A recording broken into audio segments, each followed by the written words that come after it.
Hello, LinkedIn. Welcome to a weekly episode of Prospective Force Live. We are glad to have you with us. Hope that as you join, you'll let us know where you're joining from, because I know we have people from all over the world. And of course, now we are streaming on YouTube as well as Facebook. So a lot of different portals you can join from.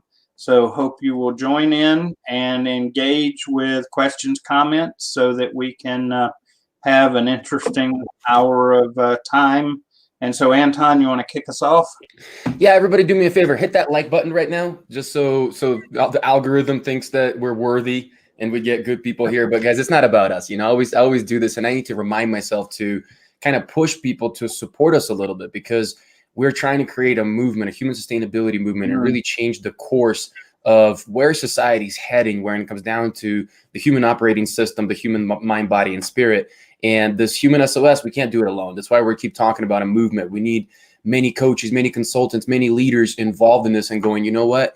This has become the top level priority, and this is not going to, go away. So today we're talking about effective communication. It's episode number 55 of the Prospective Force, or the Human SOS show, that is brought to you by Prospective Force, which is a coaching and consulting company focused on helping people manage stress, and really with teams managing stress in order to increase productivity while decreasing turnover. So with effective communication, we got V here today. I'm excited that she was able to join, because she is our master of communication. I mean, I'll toot your horn because you won't do it, but and I don't know if that's a term that they use in Europe or not. But toot your own horn means I'll give her some praise. But V always amazes me when she communicates how well she thinks about the way that it's being received, and the way that the demographic that's receiving it, who they are, and how to compile a message that's effective for all of them. And it's not going to cause, issues with inclusion and diversity. It's not going to cause issues with misunderstanding because we're using too much complex jargon. And we're going to talk about all this, but this is V. If you guys need something for communication, if you guys as a leader need to learn how to speak to people better, and I'm not talking about some millennial that's going and telling you how to do it right, which I'm seeing popping up all over the place these days. I'm talking about somebody that's been in the trenches for a really long time and knows what she's talking about and wore many different hats. So this is V. But let's get into the agenda. Real quick, Anton. Welcome, Mohammed from Saudi Arabia. Appreciate you joining us. Please feel free to add comments, questions along the way.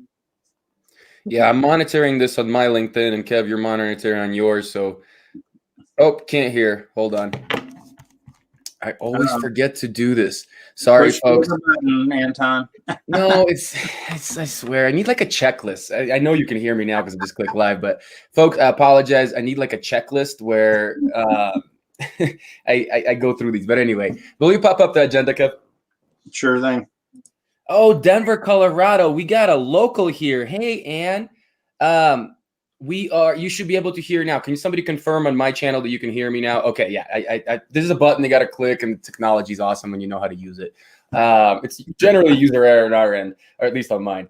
But let's go into the agenda. So effective team communication is going to be the topic today, and this is what we'll be covering. I actually updated it today. So as always, we like to talk about HR news of the week, right? What's relevant in HR news, because that's kind of who we're geared towards as our function. We are going to talk about putting the human back in HR, but facilitating effective communication in the workplace. I just found a communication article. I want to see what these people said. Hey, appreciate that, Ronald. Appreciate that, Janadi. I'm not sure if I said that right. Thanks for the feedback.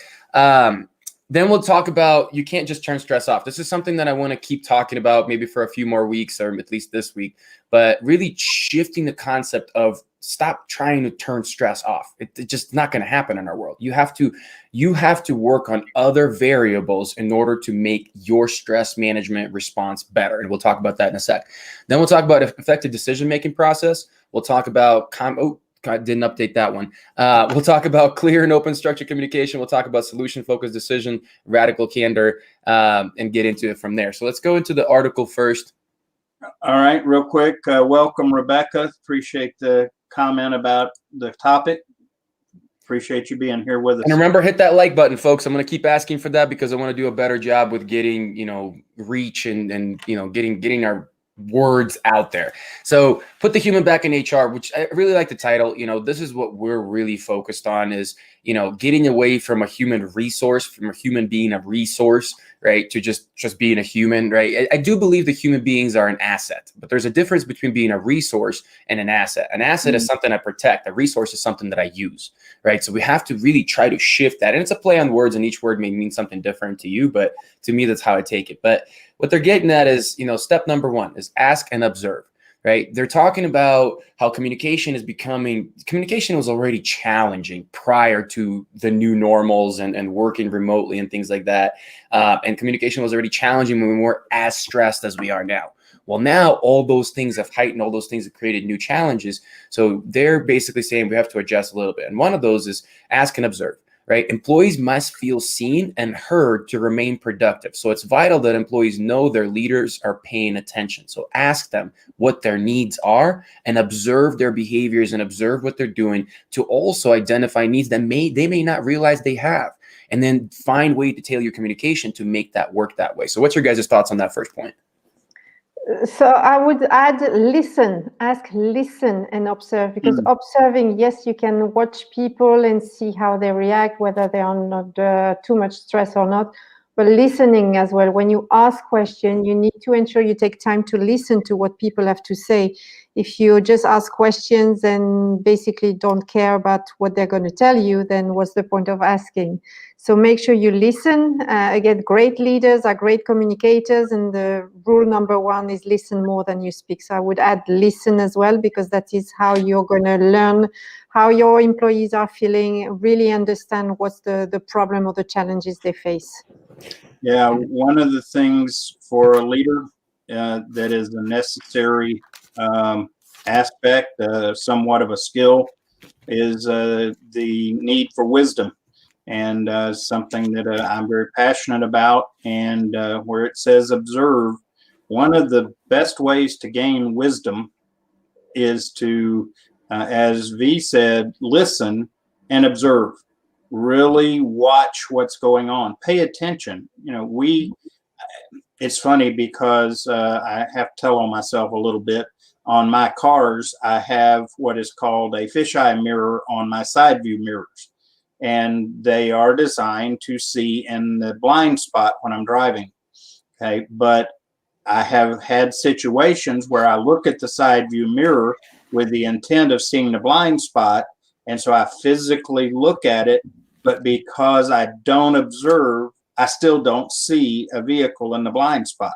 So just looking, just making a step is not what we're talking about. This is something that you've really got to be intentional about. And one of the things that I continue, because of who I am, the way I am, is learning to be an active listener. And that's hard because my brain goes 90 miles an hour. And when people are talking, I'm processing, and I have to stop. And Anton, you'll appreciate this when I'm training or speaking. Sometimes if I'm really having trouble focusing, I will move to parade rest to make myself focus. It's that important. It's funny. I love the parade rest thing. Of course I do. Parade rest is the way that you stand, folks. It's a military stance. You stand nice and tall. Your arms are behind your back, crossed over. But just a side note, I always like to explain why certain things work. So it doesn't mean you have to go to parade rest, folks, if you need to do that. But what Kevin does is he gets out of his mind and he gets into his body, right? He gets focused on his posture. He gets focused on his presence and the way that he stands. And that calms the mind and calms the limbic system we talk about a lot, and allows us to get into the powerful prefrontal cortex. But, great comments on, listening. I think that's important. And the audience agrees, right? Listening skills, very important, says Ronald. Active listening and not passive listening. 2 ears, 1 mouth, says Anne. Exactly. And it's so true. And the thing is, what you made me think about is oftentimes leaders check the boxes, right? I sent out the right information. I asked them, I did the question piece of asking them what they need and how they're doing. But really, it's not the question that matters. It's the response and your understanding of that response and ability to shift things based on that response. We talk about leaders being thermostats all the time, and that's where that comes in. You saw something, you heard something, you listened to something. Now you need to adjust something to make sure that that person is better taken care of. Connect and calculate. That's the next one. When it comes down to effective connection, voice and tone matter. And this is what I was, talking about V, like she really gets this. And then Kev, you too, man, you guys are both really excellent with this. So HR should be as human as possible, right? Use less jargon, use less HR speak. There's so much HR speak that just rubs people the wrong way. Like I said, calling people resources, and there's many other things that, that we do. As an example, like when we switched away from the word employee and went to the word team member, right? Subtle shifts like that, they matter to communication. They matter to how it's being received. And then it says calculate, right? So calculate and see how your communication is working, whether it be tracking email responses, whether it be doing surveys and things like that, and seeing, is it effective? Is it being received that the way it's designed to, and is accomplishing the goal that it's designed to? What are your guys' thoughts on that?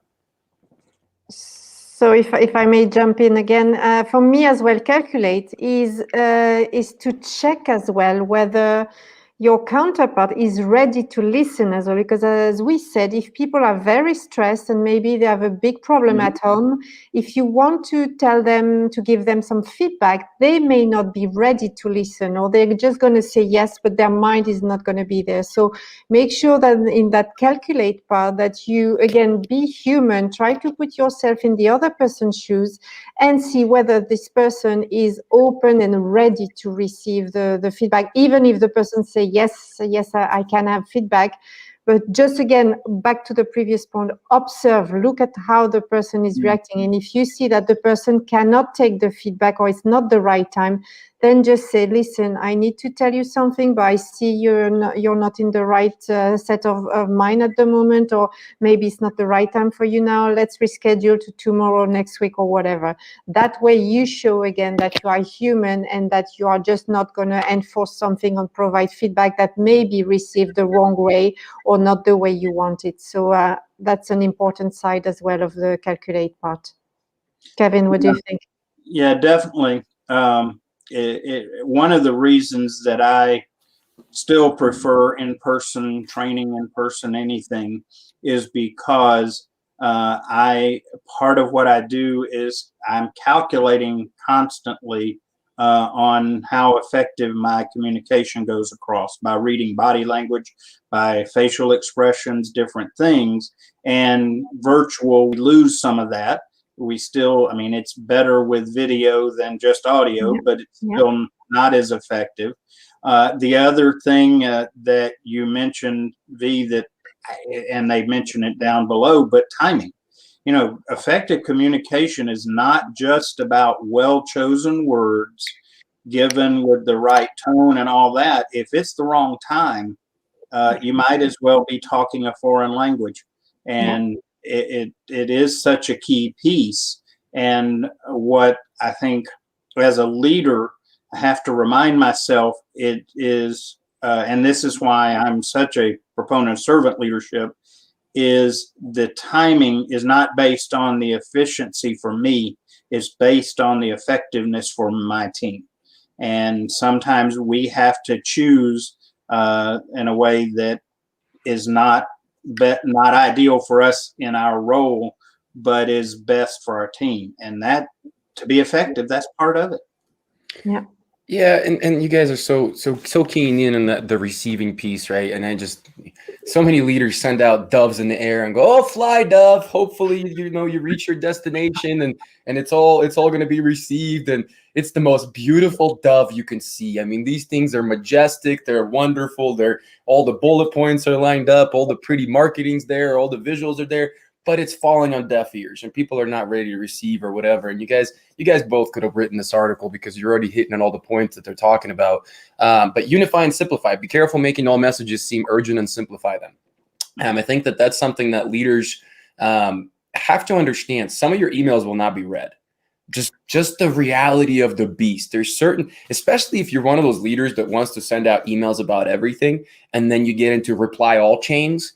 People just become desensitized to it. They shut it off and they are just ignoring it, skipping it. So having some etiquette there, making sure that people understand, communication etiquette, whether it be Zoom, right? Whether you talk about Zoom conversations, whether it be emails, whether it be some other form of communication, make sure people are unified around how to do that. And we're doing it in a way that's not causing other people stress, because that's ultimately what we're talking about. We're talking about communication being at the core of either stress management or stress problems, and simplifying it, making sure that, if you don't need to say it, don't say it. Like, only send out things that are really important. If it's not time sensitive, catch them in a meeting in a week or two, right? Or maybe there'll be a general update. But if you're constantly making everything seem urgent, nothing's going to seem urgent. Boy, I like what you just said, Anton, and that is about the simplistic nature of it. If it doesn't need to be said, don't say it. Just because you think it doesn't mean it needs to be said, even if it would be appropriate, even helpful. One of again, I have to look at my own self. Early on in my life and my career, I had too much of a tendency to speak, and it didn't mean that it wasn't true. It didn't mean that it wasn't appropriate to the situation. A lot of positives there, but the problem quite often was it just didn't need to be said, at least at that time, or by me. And so as a leader, you more and more, as a leader, my mantra is don't react, use measured responses. Before you say or do anything, do whatever you need to delay the response a little bit. Count down, deep breaths, stand on your left foot, your right. I don't care. Just do something to stop before you open your mouth, and before you do one of our favorite exercises in our culture is jump to conclusions. It's not a healthy exercise. Well, to that point, I was about to add, this point is probably one of my favorites, unify and simplify, and especially with a global audience. So to what Kevin was saying, first, don't make assumptions. What may seem obvious for you may not be obvious for someone else in another country or culture. And I always say as well, we should KISS. So keep it short and simple. Whatever you say, whatever you write, make sure it is understood by everybody. So don't use difficult expressions. If you use abbreviations, again, don't assume they are known by everybody. Spell them out. Make sure that everybody is on the same level and understand the message that you want to share. Because again, you may want to say something, but if the person on the other side is like, yeah, I wonder what does she mean or he means with this word or that expression, then by the time they are thinking what it means, then you've gone already 2-3 sentences further. So as we said, just say what you need to say, but keep it as simple and as short as possible so people have time to absorb the knowledge and digest it, so that, again, everybody is on the same page. Love it, guys. I appreciate all the likes. Thank you so much for all the engagement. Keep giving us great comments, folks. This is wonderful. Ronald talking about feedback should be crisp and friendly, need to be strong in emotional intelligence. Many colleagues in corporates are high in IQ and low in EQ. Absolutely. I mean, but and this is why, like, we love working with tech leaders. Just tech leaders, I've seen this very common. They're just not prepared to lead. They're amazing at what they do. They know how to write code. They know how to program, know how to do those things. But making their way up there, they weren't taught how to communicate. They weren't taught how to do the things for other people and thinking about other people. And there's nothing wrong with it. I'm not saying that there's something wrong. They just need tips. They need coaching, need guidance. And this is where it shows up. But here's the thing. 3 things you need to ask for, according to this article. Is this the right time? Which these guys hit on already really well, right? Is this person going to receive this information? And once again, I'm just throwing stuff out there just to see what sticks. Pick a better time.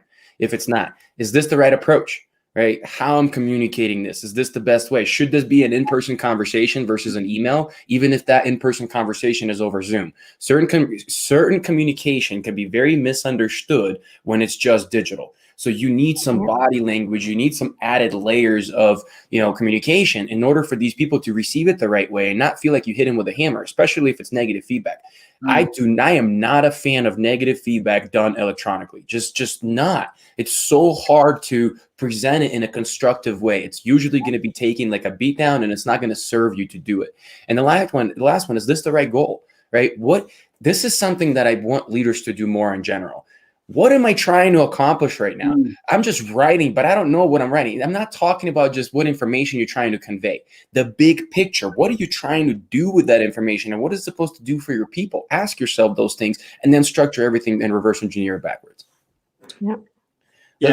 Go ahead. The one thing that in training trainers and leaders, we're guilty of theoretically giving information to help people learn.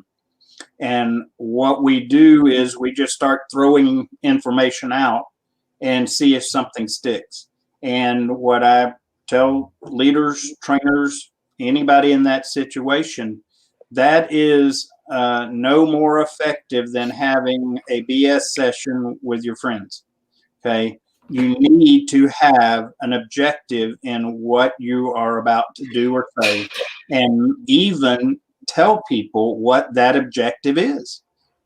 Period. It seems obvious to me that if you want somebody to go down to the end of the street and turn right, you go down to the end of the street and turn right. And then if you want to fill them in with landmarks and all that, go for it. So welcome, Ashfaq. Ashfaq's been with us before. Glad to have you again today. Yeah, guys, well, let's go ahead and get into our first slide here. And this is a slide, one of my favorite slides. I made this, a couple of weeks ago, and I've been talking about it regularly. And just different components of stress management. This is my visual representation, cartoony way of looking at it. But I want people to understand stress from a child's standpoint. If you can understand it that way, that's the way to do it. I can give you all the science in the world, and I can talk about all the hormones, which I do once in a while.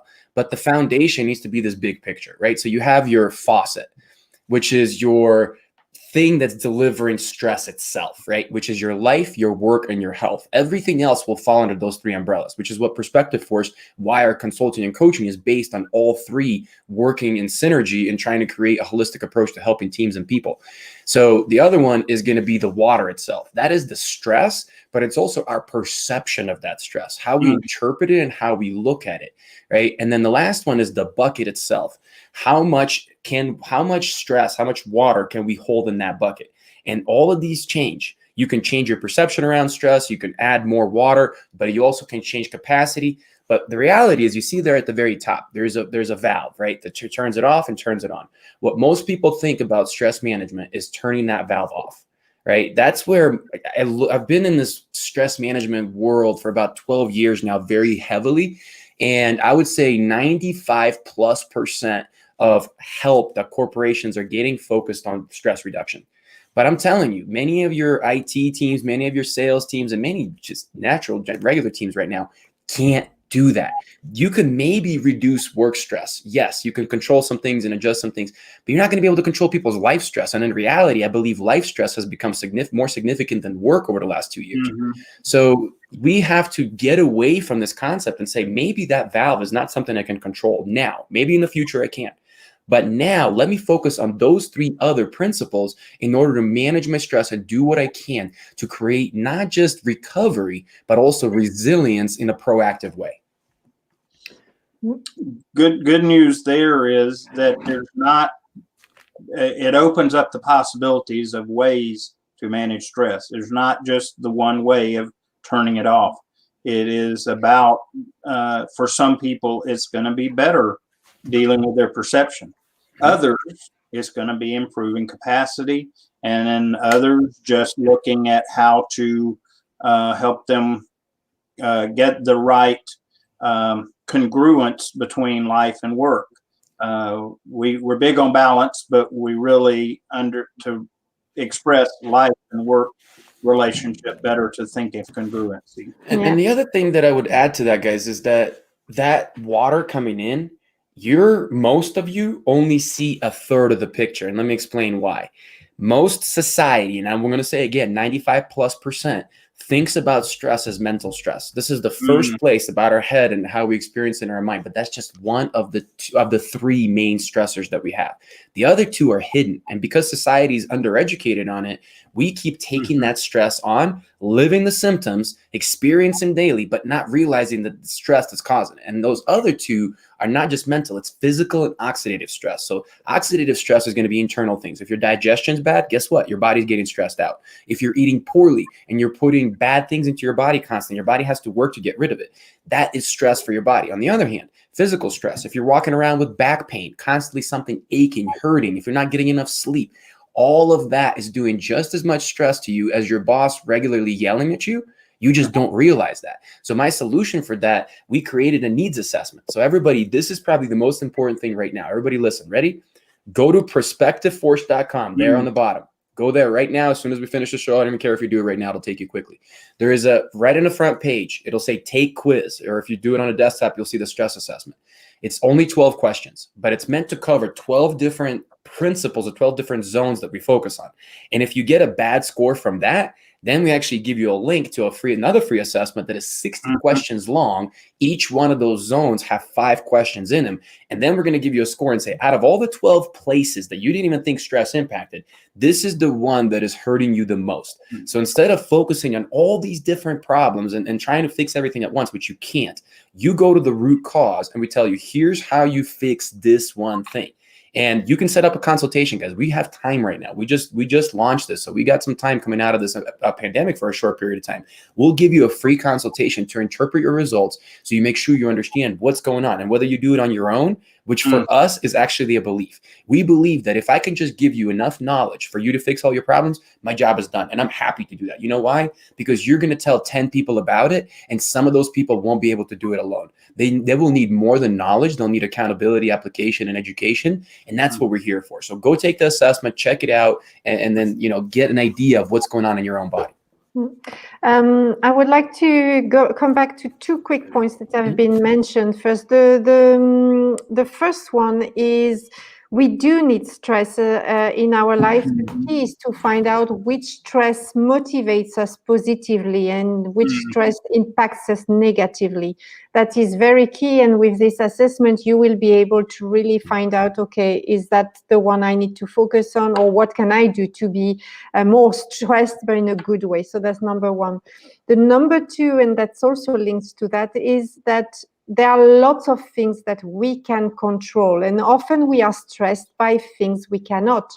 So try to take a step back as well and see, okay, what is it that I can control and what is it that I cannot control? So for instance, the weather, nobody can control the weather. So if tomorrow you were planning to go outside for a walk, well, if it's raining, maybe you're going to decide to go, but maybe you can try to do something else. You cannot control it. However, you can control your reaction. You can control your thoughts. And we're not saying it's easy. It takes practice. And it, as Anton said, we can help you there, get your mindset right, etc. But this is possible. And by changing your perspective on focusing on what you can control, already doing that will help you relax and feel less stressed.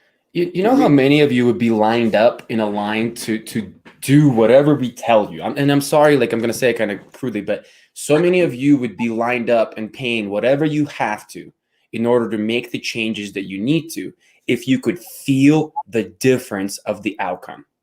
That is so key, guys. We've been stressed for so long, and it's been that chronic drip, right? It's not where the faucet is turned on for most of us. More than 90% of us don't have these massive stress events that cause us to burn out. It's a slow drip of that water without recovery and slowly shrinking the capacity that starts to overflow that bucket. And that's when we start to have problems. But because we don't have any great event, we don't pay attention to it. But you slowly change. You become sadder, more depressed, less productive, more fear-based, more risk-averse. Like just so many different things happen. But because you forgot what good feels like, how can you fight for something? Just not how our body designed. We need to know I'm taking on a lot of changes. I'm taking on a lot of things as a team member, as an individual, whatever it may be. But why am I doing it? If all I have it connected to just feeling slightly better or it's the right thing to do, am I really likely to execute it and stick with it? No. But if I can feel the difference, which is usually why I like to challenge people with 30 days of one thing, right? I'm not telling you to do 100 different things. That's why we're called 10% fitter, 10% better, and 10% impact. Everything we do is focused on just 10% small but mighty steps that are focused on root causes. Yeah, and these point, we've even got a graphic. You know, we do a lot to help people have access to knowledge, and we've even got a graphic. It's on my profile about evaluating control, influence, and letting go. So if you go to my profile and look at some of the documents up, and you want a tool to use, there you go. We got a comment. As a trainer and coach, we should guide our audience the importance of people management rather focus mostly on task. Oh, 100%, Ronald.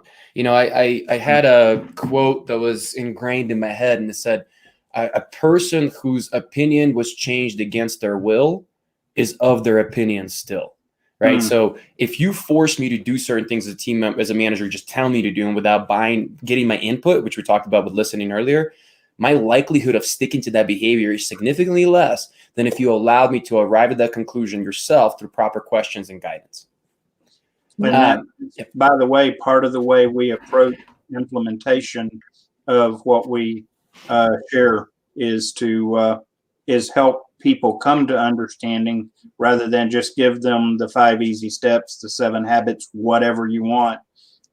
Because if you don't decide that it fits you and is important, you know, you don't need us. So first one, guys, first principle of our effective communication that we believe is important is number 1, diverse and inclusive communication, right? And V already hit on a lot of these things when she's talking about, think about how people are interpreting your message. Think about the complexity of it. Think about how it'll be interpreted by different religion, different demographic, different gender, or a different culture.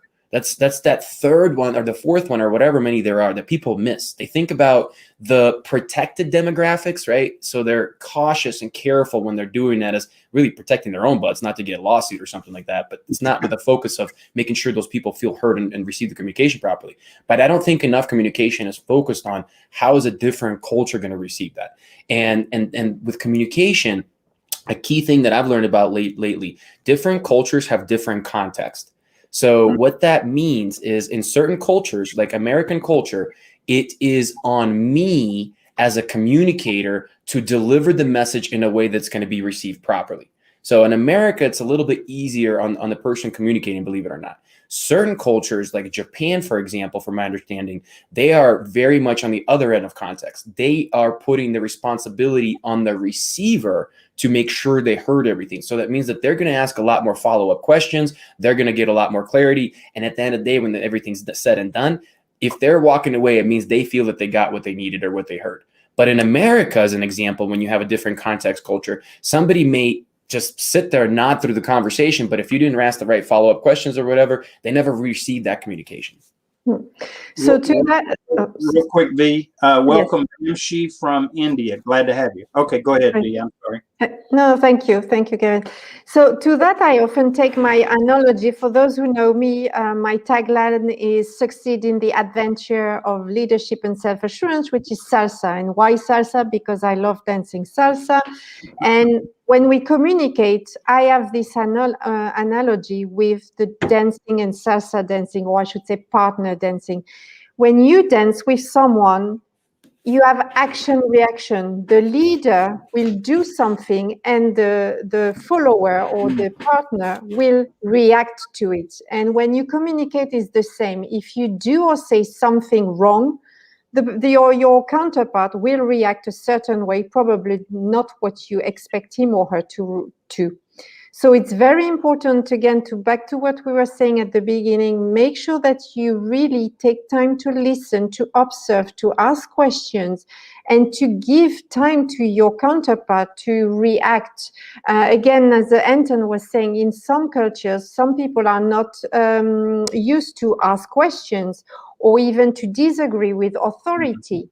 So tell people it's okay to ask questions. It's okay to provide feedback. It's okay to disagree, because this is how we learn, and this is how we can be more innovative and create new things and think about other things we never thought of before. So really encourage people, and this is even more important when you're dealing with people from other countries, from other cultures, people whose native language is not English, or if you're talking in another language and you have people who do not speak your own language fluently. Again, make sure you give them enough time, because this is so crucial, and I've seen it I don't know how many times when people speak too quickly, where they just want to share their message and they're not waiting for their audience to react. This is how you lose people, and this is how people feel excluded, not engaged, demotivated, frustrated, or will not want to hire you or work with you. So keep that in mind. It's very, very important. And again, this dancing analogy is to me the best, because whatever you do, whatever you act, whatever action you take, you will get a reaction that is that works accordingly. Yeah, nice thing about treating it as a dance. Now, bear in mind, I'm not a dancer, and anyone ever seen me dance knows this. But the nice thing about the analogy is, though, if you are dancing and you lead in a dance and you get a negative reaction, you're going to know immediately that your leadership hasn't worked. And so the certain value there. And one of the things that Anton mentioned, diversity. We have come to think of diversity as looking at only protected groups. Folks, people, I don't care where you originate from, are people, and just by our very design, we are unique. So diversity involves age, it involves regional background, it involves family history. So, diversity is a lot more than just protected group kind of thinking. It is about understanding the difference as just people, and don't get too narrow-minded and focused on this concept.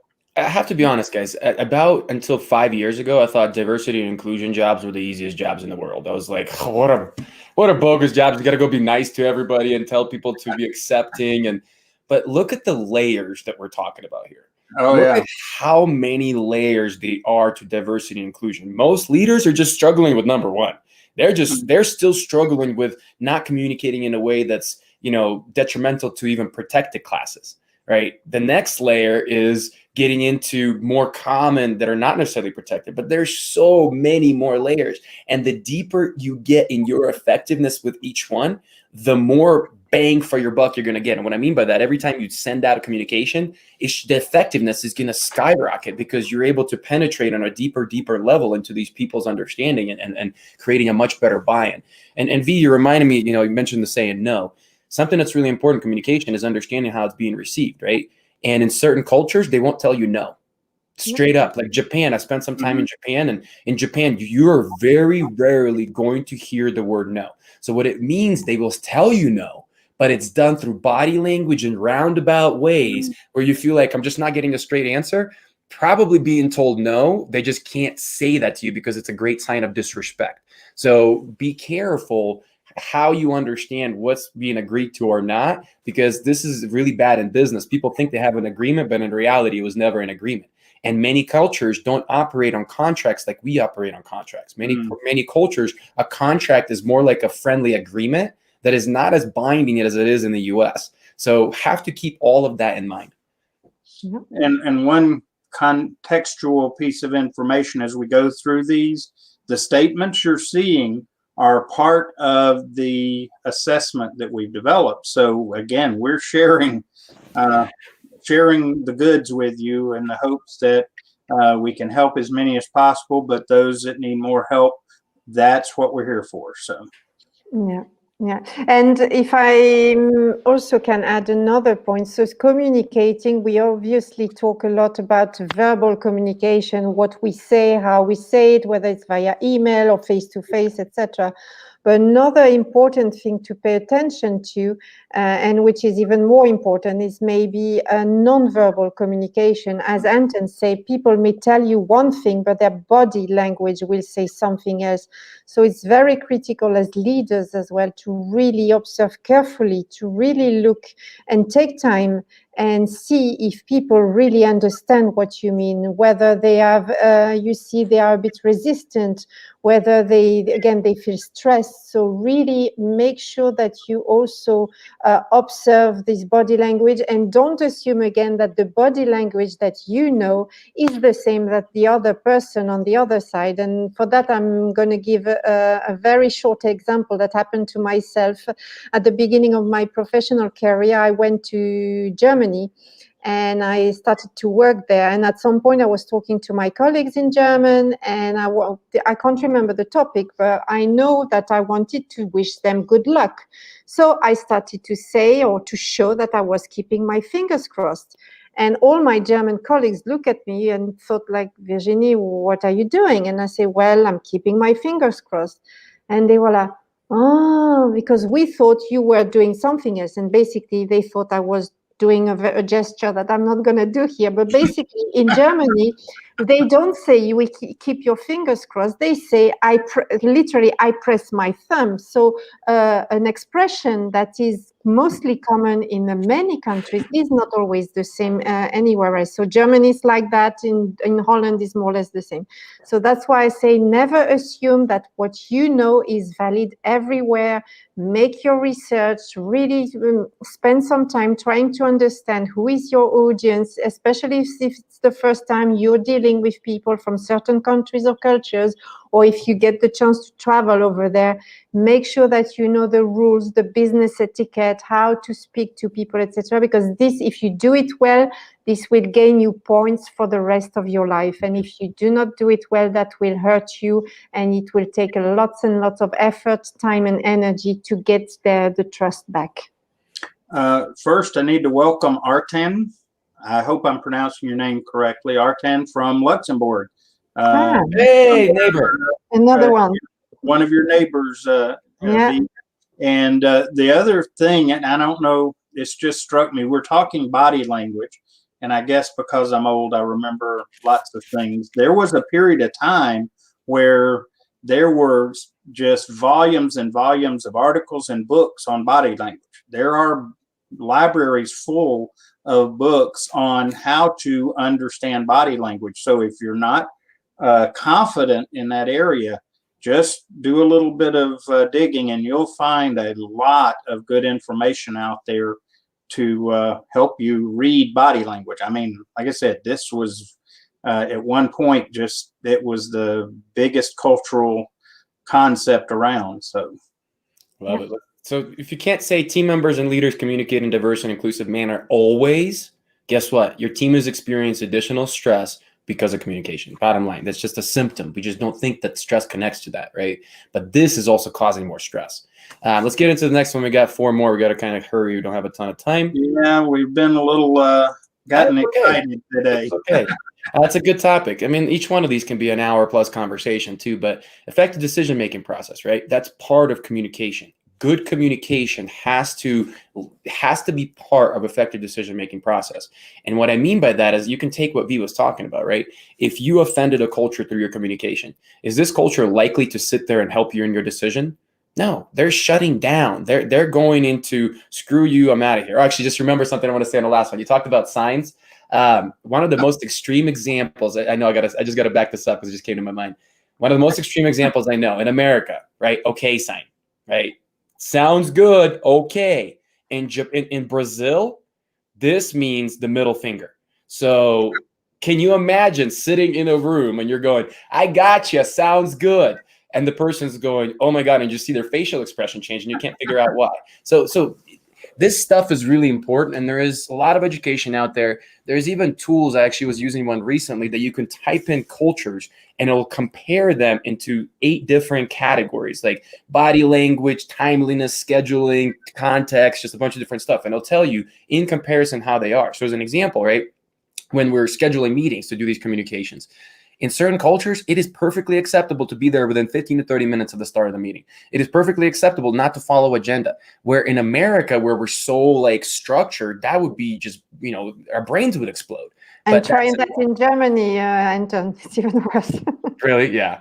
So effective decision making, guys, just make sure you understand all the pieces that you need to make. Because I think ultimately the leader is the one that's making a decision. I mean, I think that you need to get input and you need to have as many different views, perspectives, and as much information as you can. But it's ultimately on your shoulders to make that decision. And I think leaders forget that sometimes.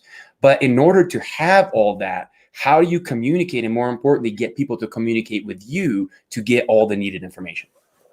Yeah. This is so important that for those of us in the military, there is actually a whole manual on this and a whole course called Military Decision Making Process.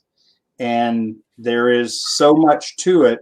And as a leader, the more you can grasp the concepts and utilize them, you don't need to get into the level of what, you know, MDMP and some of those, but at least be aware.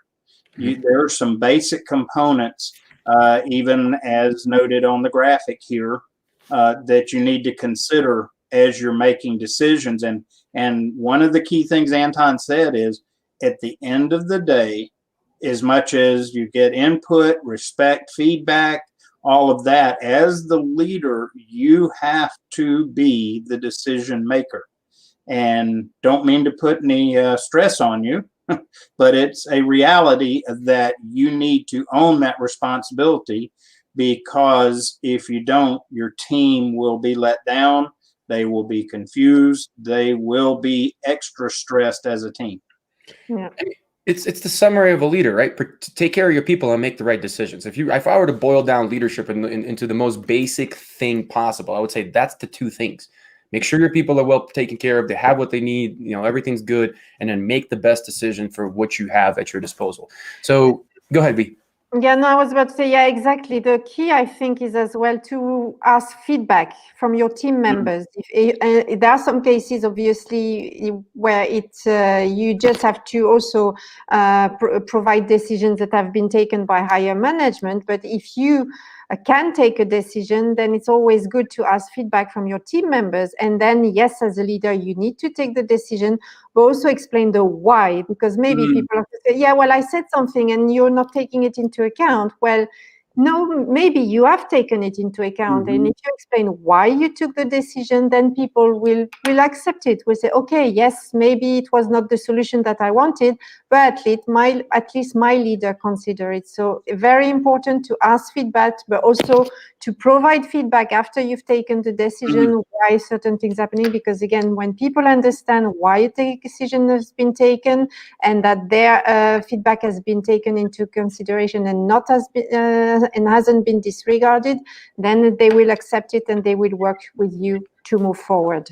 Absolutely, V. I would love to go deeper into this, but unfortunately we're short on time. So we're going to move on to the next slide. Here's an example, right? Like just a simple thing. We're saying, I heard you, we want to spend more time here, but because of a time constraint, we have to move on. And a team member should be able to understand that. Clear, open, and structured communication. We've already kind of talked a lot about this. So just real quick, I want to hit on a structure component. And this is a preference thing. This is not right or wrong, but I'm just telling you, if you are in a large organization with especially multiple departments, multiple functions, and everybody's doing, intra-department communication, entire organization communication, create a cadence. If there's certain communications that are going out on a regular basis, whether it be reports, updates, things like that, create a cadence where certain ones are coming out on certain days and certain times that are most opportunistic for your people to know. I know when to get it, I know when to see it, and it's not cluttered with a bunch of useless information. We talked about this. It's exactly what they need, no more, no less, and a consistent cadence. Exactly. And when you explain that at the beginning, especially when you have new employees, that is also helping them to get onboarded in a better way because they know what to expect, when, and what it will mean. Yeah. And electronic communication etiquette. You mentioned it earlier, Anton. One of my pet peeves is a group email that's sent out. And in the military, we have to quite often acknowledge communication. And if you're on a group a message of 20 people and everybody replies all and says, yeah, I got it, you've just blown up everybody's email box. Be sure and consider what I'm about to do. How does it impact the others involved in this process? And so the structure is decide ahead of time. If you're going to respond to a group text, group email, you only respond to the sender. Okay, that's a piece of structure that can declutter and simplify just that one thing. So that's part of the value of this communication structure.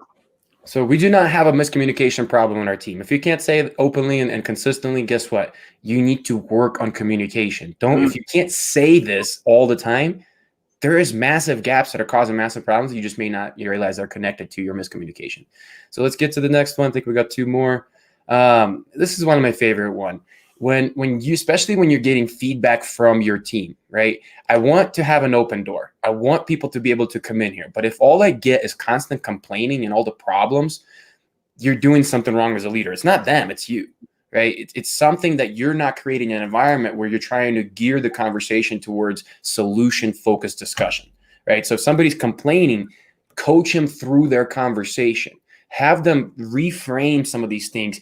And I'm a big fan of changing from why something happened to what can I do about it now to ensure it doesn't happen in the future. So we're not looking for blame. We're looking to establish ownership and a future momentum to how to correct the problem. Yeah. Or trying to see the positive side of things. Again, there are things that we cannot control, but when we say, okay, this is the situation, how it is, or this is what happened, as you say, you cannot change what happened. And maybe there are things you can do to prevent it from happening. But now, what can you do? How can you reframe? What is the positive thing of what has just happened? And again, by reframing your mindset, taking another perspective, sometimes you see things that you never thought of. And again, that helps you de-stress and be motivated again. And one of my favorite kind of sayings or whatever is, do you know what you call someone that complains all the time? A whiner.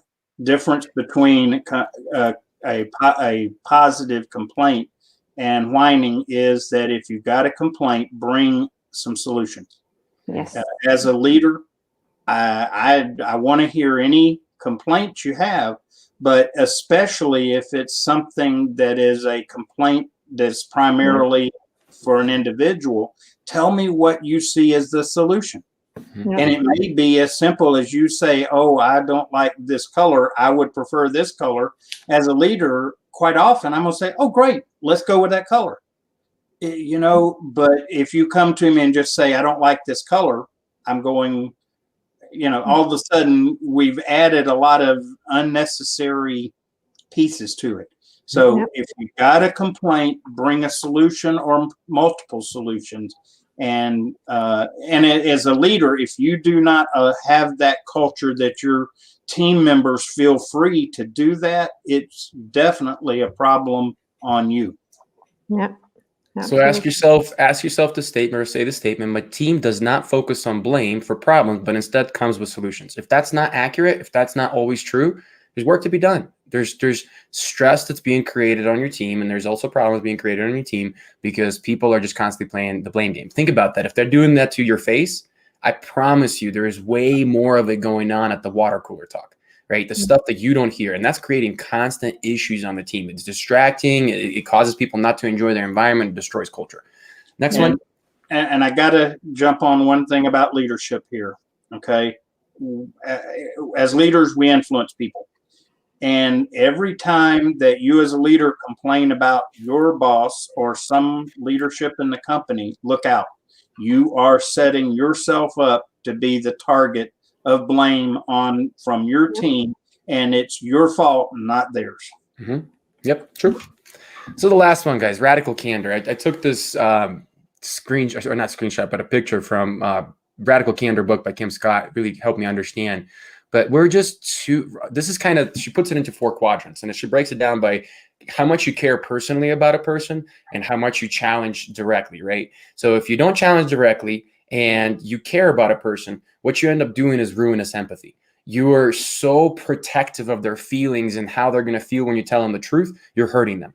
On the other hand, if you are not challenging directly and you don't care about, the person, usually we end up manipulating insincerely, right? We're just getting them to do stuff, and it's all just manipulative. It's not meant to serve them. And then if you challenge directly and you don't care about a person, you're going to be just obnoxiously aggressive, right? There's a big difference between obnoxiously aggressive and radical candor. Radical candor comes from a caring standpoint, but it's that blunt approach of, I'm going to tell you what you need to do, but I believe in you to adjust. That sense, that feeling that a team member has to receive when they're getting this, and the support that they need from point A when you told them about it to point B when they're going to be different has to be there. Otherwise, radical candor becomes obnoxious aggression. The upper left quadrant is not where compassion resides.